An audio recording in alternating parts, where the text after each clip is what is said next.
Hey students, welcome back to my YouTube channel being confident. Hope आप सब ठीक होंगे।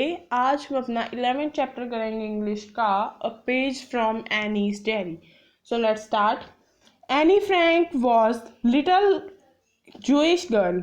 एनी फ्रैंक जो थी वो लिटल जूइश गर्ल थी। जूइश एक मतलब कि जीव जो होता है वो हमारे पास एक रिलीजन की टाइप है और वो उसी रिलीजन से बिलोंग करती थी और इसीलिए उन्होंने कहा है कि वो जूइश गर्ल थी।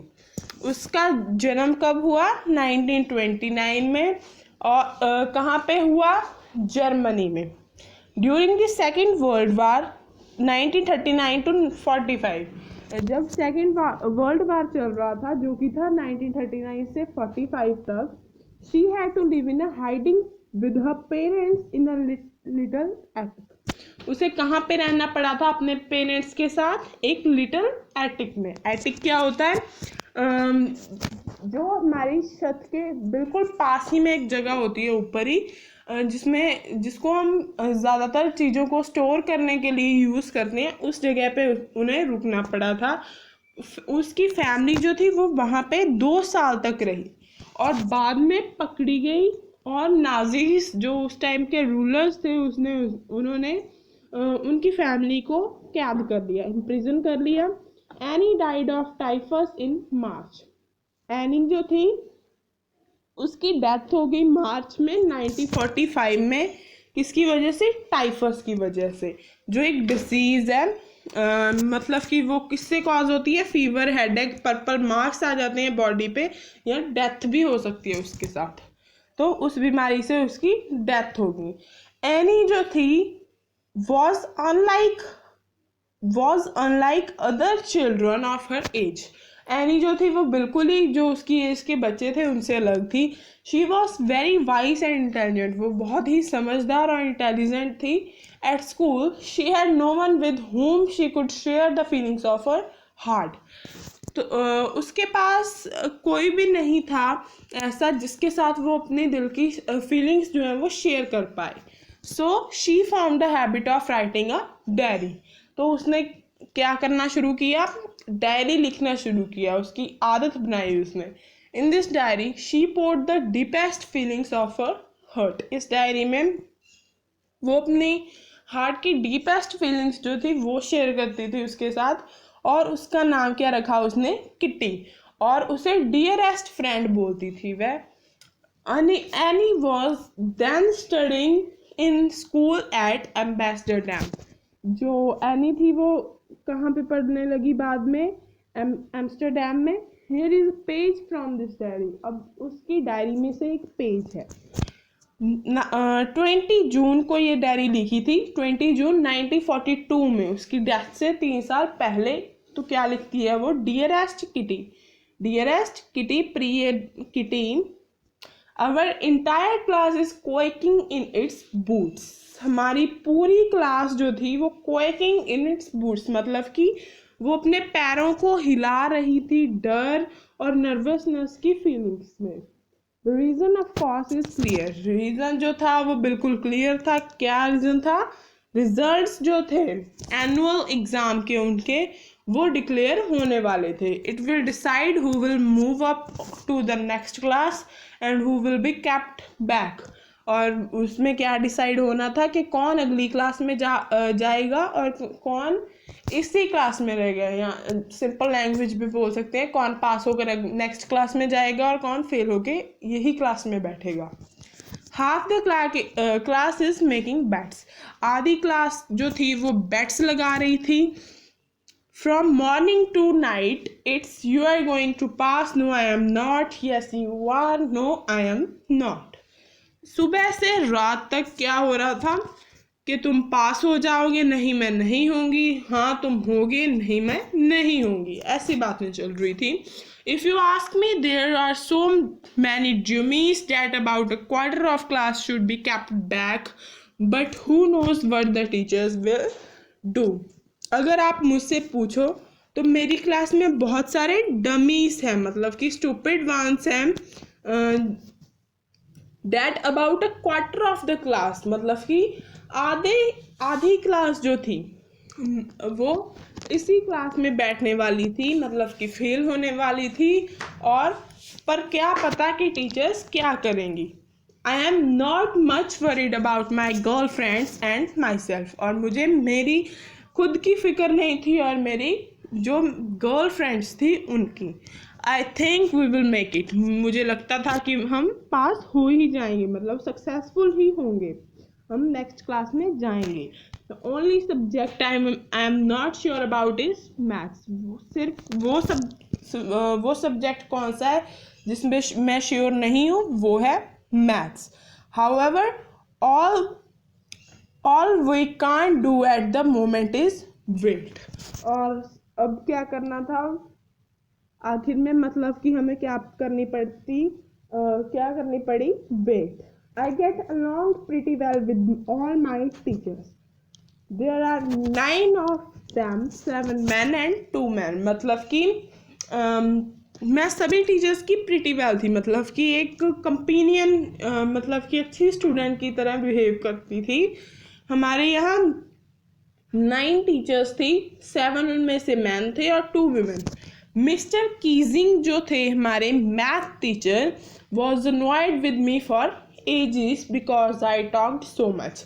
जो मैथ के टीचर थे हमारे मिस्टर कीजिंग, वो मुझसे परेशान रहते थे फॉर एजेस, मतलब कि युगों तक। उसने एजेस लिखा है बहुत ही लंबे समय तक, क्योंकि मैं बहुत ज़्यादा बोलती थी, इसीलिए वो मुझसे परेशान रहते थे। आफ्टर सेवरल वार्निंग्स ही असाइंड मी एक्स्ट्रा होमवर्क। कई वार्निंग्स के बाद उन्होंने मुझे क्या दिया, एक होमवर्क दिया, एक्स्ट्रा होमवर्क दिया। I was asked to write an essay on the subject a chatterbox. उन्होंने क्या कहा कि तुम चैटर बॉक्स पे ऐसे लिखोगी। उस evening I finish the yet of my homework. उसने बाकी सारा अपना होमवर्क कर लिया था और उसे then began to think about the subject I had been asked to write on. Then वो किसके बारे में सोचने लगी, उस टाइटल के बारे में, उस होमवर्क के बारे में जो उसे लिखने के लिए कहा गया है। I thought and suddenly I had an idea. मैं सोचती रही और सडनली मेरे दिमाग में एक आइडिया आया। मैंने 3 पेजेस लिख दिए जो कि मिस्टर कीजिंग ने मुझे होमवर्क दिए थे। मैंने इस ऐसे में I argue that talking is a students trait, कि बोलना जो है वो बच्चे का ट्रेट है, मतलब कि स्पेशल क्वालिटी है उसकी पर्सनैलिटी में। And that I would do my best to keep it under control. और मैं इससे बहुत अच्छी तरीके, मतलब कि जो मुझसे हो पाता है उसे कंट्रोल करने के लिए मैं पूरी कोशिश करती हूँ। But I added that I would never be able to cure myself of this habit since my mother also talked as much as I did. पर मैंने क्या लिख दिया, और कि मैं इस हैबिट को इसका इलाज नहीं ढूंढ सकती, क्योंकि जो मेरी मदर है वो भी मेरी तरह ही इतना ज़्यादा बोलती है। There's not much you can do about inherited traits. I wrote and the end।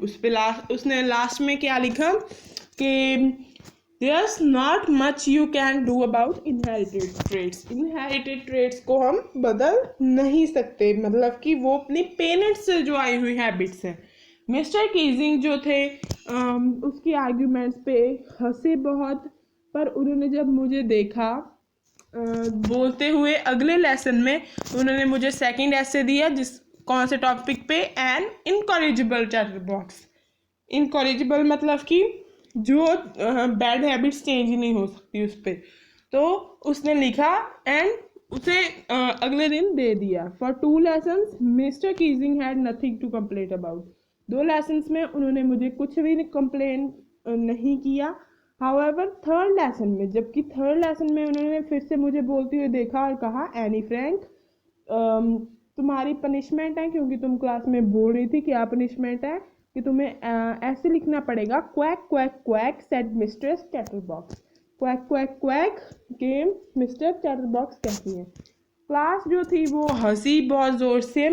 I could do nothing but laugh too. मैं कुछ नहीं कर पा रही थी लेकिन मैं भी हंसने लगी। I had used up nearly all my ideas on the topic of chatter boxes. मैंने सभी अपने आइडियाज़ जो थे चैटर बॉक्सेस पे वो यूज़ कर लिए थे। दिस टाइम मतलब कि इस समय I had to come up with something new, इस बार मुझे कुछ नया लिखना था। मेरी friend Sanne who is good at poetry, जो जिसे पोइट्री अच्छी से आती है, मतलब कि पोइट्री में बहुत अच्छी है, उसने मुझे ऑफ़र किया इस ऐसे को वर्ड्स में लिखने के लिए, मतलब कि पोएम की फॉर्म में लिखने के लिए जो फ़नी हो। आई जम्प्ड फॉर जॉय, मैंने खुशी से मतलब कि खुशी से झूम उठी। आई फिनिश्ड माई पोएम, मैंने अपनी पोएम ख़त्म कर ली और ये बहुत ही ब्यूटीफुल वन थी। It was about a mother duck and a father swan with 3 baby ducklings. ये किसके बारे में थी? मदर डक के बारे में, और फादर जो थे स्वैन, और उनकी 3 बेबी डकलिंग्स थी। जो फादर थे, father bit the poor ducklings to death because they quack too much. जो उनके फादर थे वो अपनी डकलिंग्स को मार देते हैं क्योंकि वो बहुत ज़्यादा बोलती थी। मिस्टर कीजिंग जो थे उन्होंने ट्राई किया to play a joke on me, मतलब कि वो जोक की तरह इस पे प्ले कर पाए, but I made sure the joke was on him. ये मैं श्योर थी कि ये जो जोक था वो उन पे था। मिस्टर कीजिंग ने ये जोक को सही वे में लिया, वो हंसते रहे और हंसते रहे। उन्होंने बाकी क्लासेस में भी और हमारी क्लास में भी ये पोएम पढ़ के सुनाई। Since then I have been allowed to talk, उसके बाद उन्होंने मुझे बोलने के लिए अलाउ किया। I haven't been assigned any extra homework also, उसके बाद उन्होंने मुझे कोई एक्स्ट्रा होमवर्क भी नहीं दिया। ऑन द कॉन्ट्रेरी, इसके अलावा mister Keesing is always making jokes this day, और वो जोक्स ही मतलब कि सुनाते रहते थे इन दिनों। यूअर्स एनी, तुम्हारी एनी। सो ये था हमारा चैप्टर। अगर आपको वीडियो अच्छी लगी हो लाइक करना, सब्सक्राइब करना चैनल को मत भूलना, और बेल आइकन को दबाना मत भूलना। और अगर आप किसी और टॉपिक पे वीडियो चाहते हो तो कमेंट करना मत भूलना। Thank you for the cooperation.